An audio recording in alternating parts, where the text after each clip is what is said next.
الحمد لله وحده والصلاة والسلام على من لا نبي بعد maanta waxaan halkan ka soo jeedin rabaa maqaal ku aadan dawlad deegaanka Soomaalida maqaalkaas wuxuu ku saabsan yahay qodobo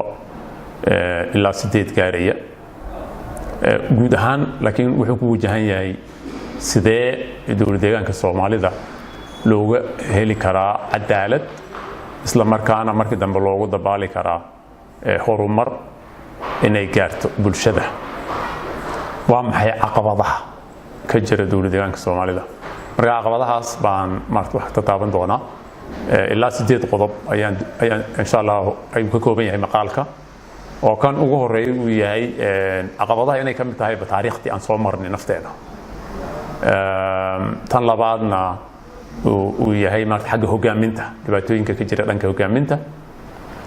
tan saddexaadna waa qabyaaladda oo iyadana qeyrkeen naga reebtay qodobka afaraad wuxuu ka hadli doonaa sareynta sharciga oo noqotay sareynta madaxda qodobka lixaad isna wuxuu ka hadli doonaa insha Allah taala xagga tala bixinada ayuu ka hadli doonaa maya qodobka shanaad meel wuxuu ka hadli doonaa bulshada Soomaalida degan dawlad deegaanka Soomaalida oo aan abaabulneen qaab dhismeedna u samaysanin inay maaragtay xumaanta diidaan ama ka hortagaan isla markaana wanaaga iyo wixii san ay u halgamaan oo ay qaab dhismeed u samaysanin qodobka lixaad wuxuu ka hadlayaa musuqmaasuq baahsan oo asna dhibaato ba'an ugu haya qodob toddobaad xuquuqda iyo doorka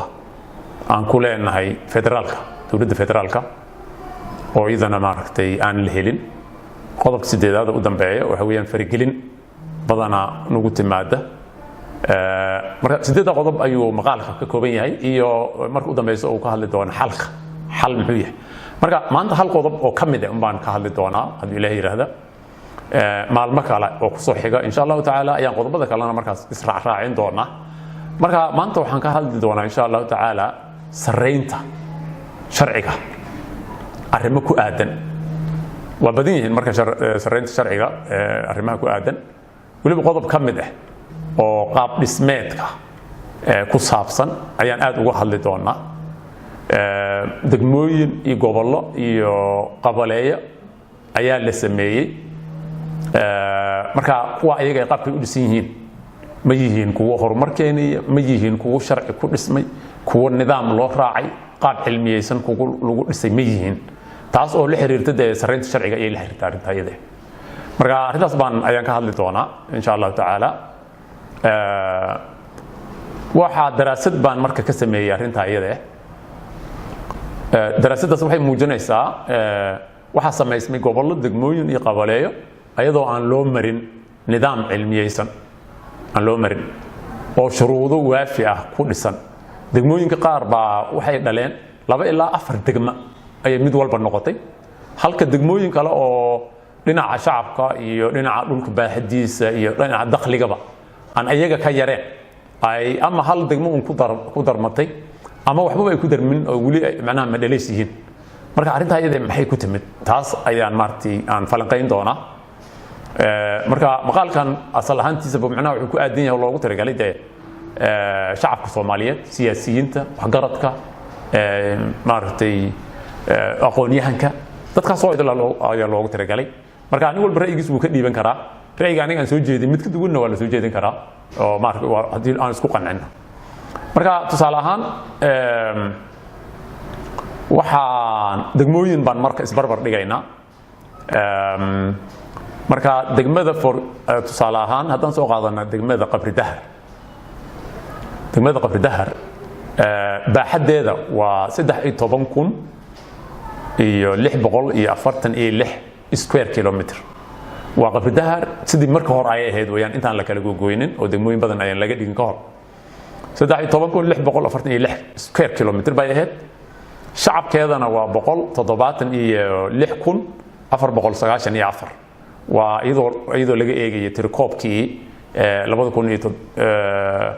2017 tirakoobka ma ahan projectionki macnaha populationka marka shacabkeeda waa 176,494 xagga dakhliga markaan ka eegna 2010 Ethiopian calendar 4 milyan ayay soo xareystay qabri dahar marka imise degma ku darsantay marka qabri dahar degmada qabri dahar ee hore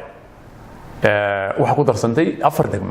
degma ayadii ma ahan 4 kale ayaa ku darsantay oo Bodley hadaan khaldaneen iyo gogol kudunbuur iyo Lasdan Khayre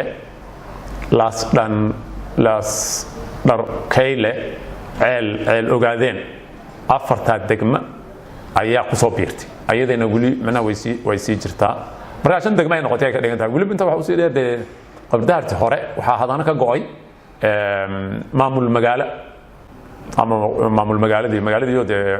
ismaamul noqotay ayadana waaya marka waxa la doodaysa degmada Shilaabo oo daris yihiin degmada Shilaabo oo qabri dahar ay daris yihiin ayaa la doodaysa oo marka Shilaabo baaxadeedu waa 12,654 qabri daharna 13,000 bay ahayd way isku dhow yihiin waa isku mid xagga shacabka Shilaabo iyada waa 74,000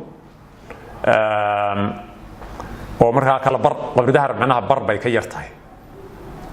laakiin dhanka dakhliga 8 milyan bay soo xareysay 2010 Shilaabo oo marka qabri dahar laba jeer bay ku soo laba jibaarmaysaa marka dooda ay leedahay dooda ay la timid Shilaabo marka waxay leedahay dakhli badnahay xagga shacabkana adiga barka baan ahay maxaa 4 degma ama 2 degma ama 3 degma maxaa ii diiday aniga maxaa ii diiday ayay ku doodaysaa marka dood sida camal leh marka waxa hadana dood kale oo noocaas camal keentay oo qabri dahar kula doodaysa degmada la yiraahdo Fielto degmada Fielto baaxadeeda waa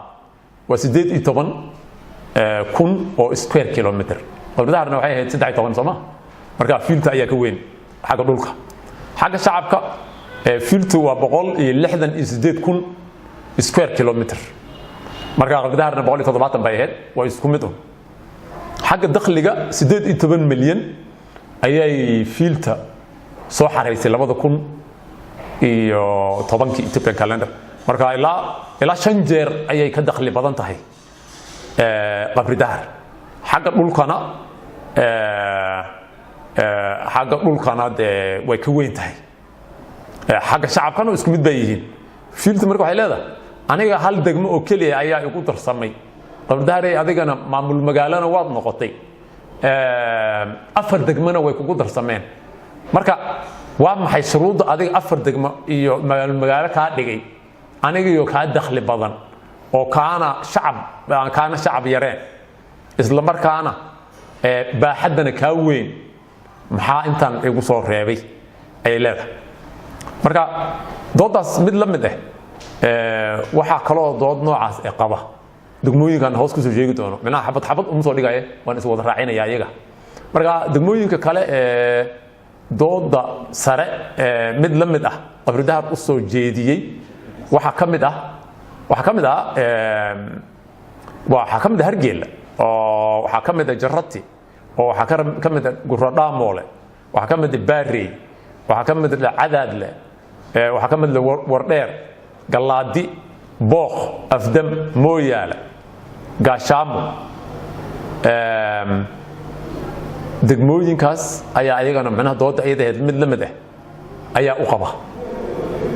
qabri dahar ayadoo xabad hadda aan soo dhigin degmooyin kale degmooyin ay hogaaminayaan aw barre iyo jigjiga iyo Mooyaale iyo qabri bayax oo shacabkooda aad u badan yahay aw barre waa 438,000 ayay kaligeed tahay jigjigana waa 364,000 Mooyaale waa 326,000 qabri bayax waa 214,000 marka ayagu waxay leeyihiin war arintu waa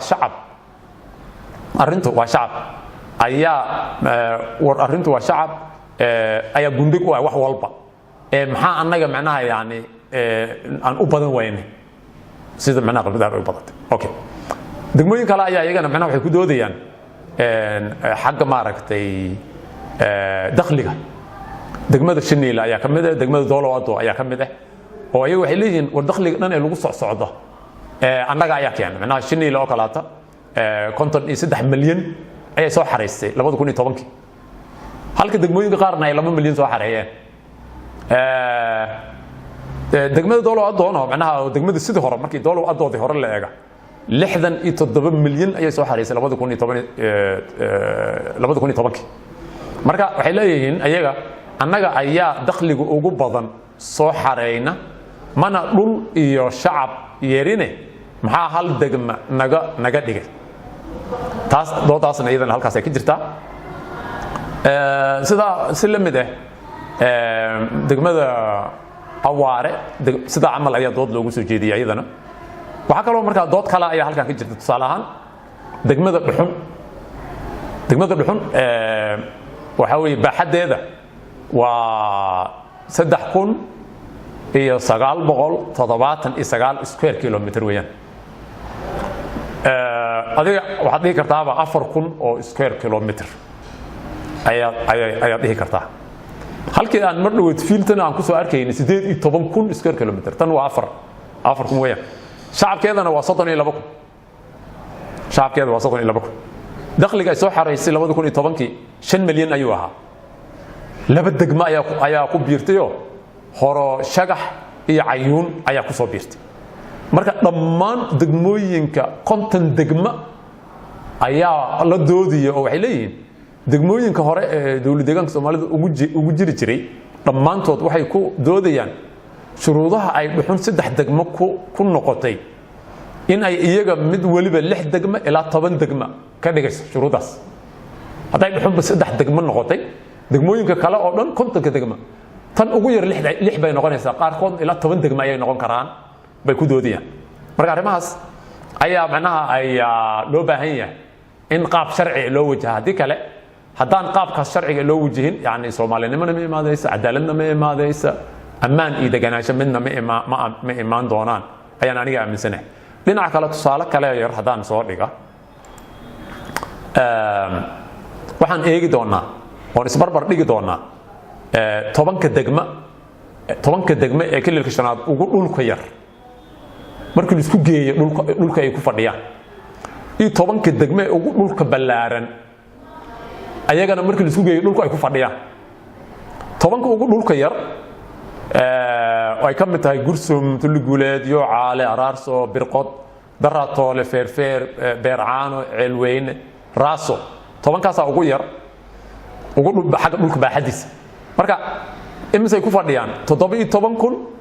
iyo 256 square kilometer ay ku fadhiyaan 10 kooda markii la isku daro 10 ugu dhulka ballaaranna waxa ka mid ah afdam mid actually tan ugu weyn macnaha dhulku weyn dawlad deegaanka Soomaalida xagga degmooyinka waa Booq oo 13,861 ayay ku fadhidaa war dheer ayaa ku xigta iyadana oo 13,114 ayay ku fadhidaa laakiin 10 kan marka waxay kala yihiin afdam Hargeysa Gaashaamo Booq war dheer Fiiltu Shilaabo Galaadi Guradaamool Hargeysa 10 ka degma waxay ku fadhiyaan 118,000 oo square kilometer ay ku fadhiyaan ayaga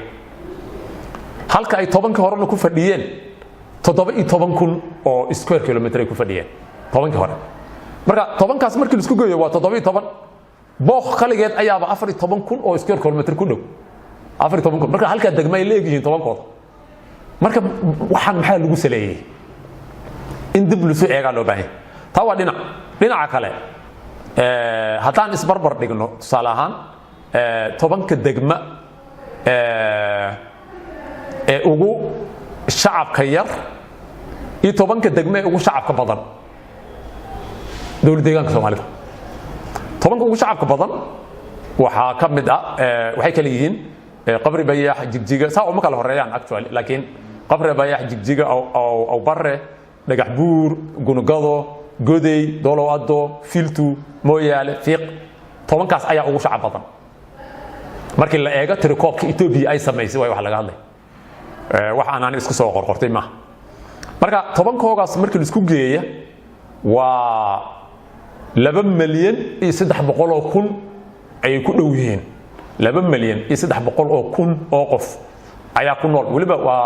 waa projectionkii 2017 weeyaan 10ka ayaga marka ugu shacabka yarna waxa weeyaan Gursum Feerfeer Dhanaan Gurradaamoolo Qarsaduula Dhuxun Sagag Mayu Salaxaad laga hidda 10 koodaas waa 343 kun oo shacab ayaa ku nool halkii 10kii horena ay ku noolaayeen 2.3 milyan 2 milyan iyo 300 kun ayaa ku nool hadaba marka muxuu degmooyinku way kala weynaan karaan waana kala yaraan karaan xagga xildhibaanadu waa sidee 10kii waaweyneed oo ugu shacabka badneed 49 xildhibaan ayaa ka soo gasha hadda 10kii ugu yaraana waxa ka soo gasha 10kii yaryaraa markii la isku geeyo 30 xildhibaan ka soo gasha laakiin xisaab ahaan markii lagu dhufto marka hadii 10kan yaryar oo 343 kun oo shacab ay ku nool yihiin 30 xildhibaan haday ka soo baxday 10kii ay 2.3 milyan ku noolaayeen imisa ka soo baxaysa xisaab ahaan marka isku dhufato waxa ka soo baxaysa 198 xildhibaan inay ka soo baxaan ayay xaq u yeelanayaan 10ka shacabka badan leh marka sidaas macnaha marka cadaaladna ma xaqna ma mana socon karta marka waxyaabahaas in maartay wax laga qabto ayay u baahan yihiin